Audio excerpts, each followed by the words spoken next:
Buenas tardes a todos y a todos. En realidad este saludo se lo escuché en una conferencia al profesor Álvaro Bañón, él es español. Y bueno, a partir de entonces he tratado de personalizarlo porque en realidad en los tiempos que corren esta clase de iniciativas subversivas, provocativas, creo que son los que van a permitir marcar la pauta. Me encanta, les decía, porque esta clase de saludos es provocador, desafiante y busca además enfrentarse a los límites que nos impone el poder. No me voy a extender mucho en los agradecimientos por la invitación, pero sí debo destacar la tarea de los organizadores por abrir estos espacios para que personas raras, impopulares, como es el caso mío, con ideas descabelladas, locos en muchos de los casos, puedan exponerlas y plantearlas de forma abierta. Posiblemente, en lugar de extenderme en agradecimientos, corresponda que inicie esta pequeña charla, esta breve charla, dándoles una disculpa. Es que resulta que yo desde muy pequeño tengo un problema, ¿no? Y ese problema no sé cómo es que me llega, cómo es que me viene, probablemente porque la leche materna que consumí de muy niño tenía ya omega 3, calcio, o estaba con algunos otros nutrientes, pero el problema que yo tengo desde muy niño es que me encanta llevar la contraria, me encanta rechazar lo políticamente correcto. Entonces, si eso no es un problema, pues no sé qué será, porque en realidad vengo transitando los 40 años de vida que llevo encima en este proceso, en este camino de buscar tratar de ser lo más auténtico, original posible. Y lógicamente en un mundo donde lo políticamente correcto se está instaurando, pues resulta bastante complejo.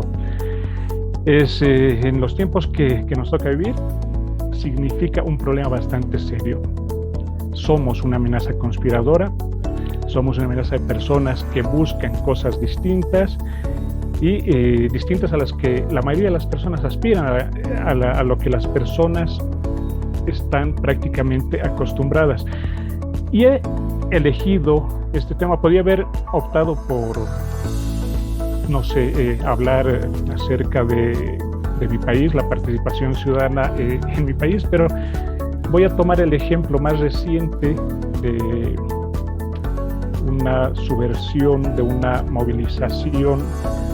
en los países latinoamericanos que ha resonado a nivel mundial y que es la del hermano país de Cuba, la isla cubana, que lógicamente la han personalizado incluso en temas. Hay un tema bastante famoso que lo interpreta, si no me equivoco, de Semer Bueno, gente de zona, que precisamente titula el tema de esta conversación, que es Patria y Vida, en contraposición al famoso eslogan marketinero que manejan los del régimen cubano, que hace mención a lo que es patria o muerte, ¿no? Entonces, voy a tratar de hacerlo lo más ameno posible, porque este es un tema que no escapa al conocimiento de nadie, y lógicamente desarrollar o contextualizar un tema histórico en pocos minutos no resulta del todo sencillo. Pero de todas maneras voy a tratar de hacer una breve contextualización para que sepamos de lo que se trata. El 14 de julio del mes anterior, 14 de julio después de los sucesos que acaecieron en la isla, el presidente Miguel Díaz-Canel declara textualmente que tienen que pasar por encima de nuestros cadáveres y que estarían dispuestos a todo, que no van a admitir que ningún mercenario ni contrarrevolucionario provoque un estallido. Esto lo dijo textualmente, pero bueno, lógicamente tiene que llamar poderosamente la atención cómo un pueblo que ha estado sometido durante 62 años a un régimen comunista prácticamente ha perdido en todo este tiempo la voluntad de lucha. Entonces, lógicamente, no es casual, no es una situación casual que se presenta 62 años en los que han pasado de una opresión física, opresión por las armas, a una opresión mental, a una compresión cerebral, que bueno, lógicamente es el tránsito no exclusivamente cubano, es el tránsito en el que se mueven los gobiernos populistas, fundamentalmente latinoamericanos, que lógicamente responden a una consigna que tiene el germen precisamente en estos 62 años del régimen castrista. Pero ¿cómo se desarrolla todo este proceso histórico? Sabemos que Fidel Castro desembarca en 1959 y derroca al entonces presidente Fulgencio Batista. Y en todos estos 62 años, a mi modo de ver, el gobierno de Fidel Castro ha tenido tan solo un acierto, que resulta ser la capacidad de irradiar, en base a eufemismos, una narrativa que ha terminado extendiéndose por todo el planeta. El exitoso gobierno de la revolución, como ellos lo llaman, que lógicamente ha tenido puntos de inflexión bastante serios cuando ha caído la Unión Soviética, cuando se ha producido el derrumbe de la Unión Soviética. Se le vino un conflicto bastante serio, porque hasta entonces el régimen del Kremlin era quien sostenía prácticamente esa narrativa y era uno de los aliados más fuertes de la isla. Lógicamente, durante la gran parte de la década de los años 90, el gobierno cubano ha atravesado por una situación bastante parecida a la que les ha tocado pasar en los últimos meses, que han derivado en todos las movilizaciones y protestas, que bueno, lógicamente hoy en día ya no se escuchan porque han sido aplacadas por el gobierno de la isla. Pero una vez que cae el gobierno de la Unión de Repúblicas Socialistas Soviéticas, se le viene el tema de las balsas cubanas, donde la gente intenta desesperadamente escapar de la situación de hambruna y miseria a la que estaban sometidos.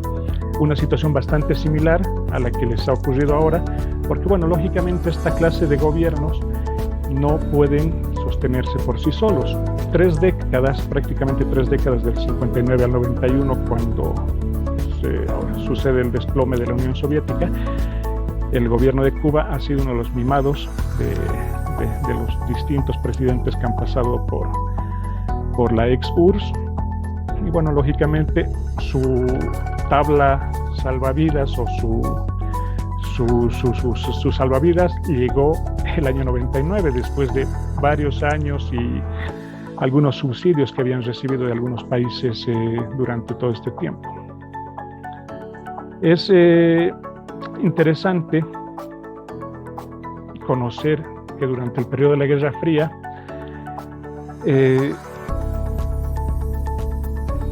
se han erogado importantes sumas de dinero para subsidiar, como ya les había comentado, al gobierno de Fidel Castro, que lógicamente tiene un punto de inflexión en la década de los años 90, que también, afortunadamente, para poder sostener el relato que les encanta manejar, el año 99 tienen en el gobierno de Hugo Chávez, del extinto presidente venezolano, tienen la tabla que les va a permitir nuevamente rearticularse y poder continuar con el proceso revolucionario que en 62 años no termina de cuajar, no ha terminado de cerrar. Pero bueno, sin seguir profundizando en lo que es la historia y precisamente el tema político, lo importante de todo esto es la respuesta de la ciudadanía. Un pueblo que se ha dado cuenta que no pueden seguir viviendo en estas condiciones, y entonces han decidido movilizarse, salir a las calles a defender lo que se les ha arrebatado en estos 62 años, que es la libertad. Entonces, partiendo de ese hecho, había un comentario de alguno de los expositores que cifra también esta clase de situación en algún gobierno latinoamericano que tenía una suerte de democracia bastante consolidada, era uno de los gobiernos que mayor avance había mostrado durante el siglo XX y que lógicamente a partir de la llegada de uno de estos gobiernos ha terminado nuevamente en el colapso. ¿Por qué contextualizo este aspecto? Porque en realidad la amenaza latente a día de hoy la estamos viviendo en gran parte de nuestros países. La hemos vivido nosotros en carne viva del año 2019, después de 14 años de un gobierno que, bajo las mismas recetas de los regímenes castristas y